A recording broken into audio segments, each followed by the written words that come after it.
ഉണ്ടായിരുന്ന പൊന്നും പൊടിയൊക്കെ കൊടുത്ത് ഒരു കണക്കിന് സംഘടിപ്പിച്ച. എനിക്കറിയാവുള്ളൂ, എല്ലാ ഗൾഫുകാരും ഇങ്ങനെയൊക്കെ തന്നെ അക്കരെ കിടക്കുന്നത്. കേടായത് മണി ഓർഡർ വരട്ടെ.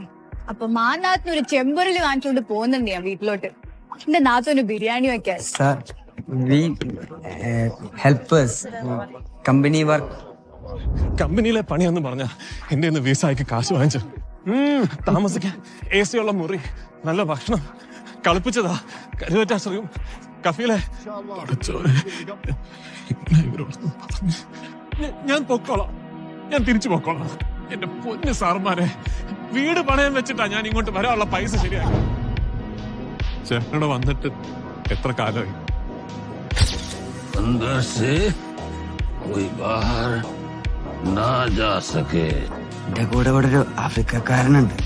ഓൻ മുമ്പും ഇവിടെ പണിയെടുത്തുണ്ട്. ഒട്ടുമിക്ക സ്ഥലം വഴിയൊക്കെ ആൾക്ക് നല്ല നിച്ച. ചങ്ങായി സഹായിച്ച ഒക്കെ രക്ഷപ്പെടാം. അള്ളാ മൂസ നബീനെ അയച്ച പോലെ എന്നാ എനിക്ക് തോന്നുന്നു.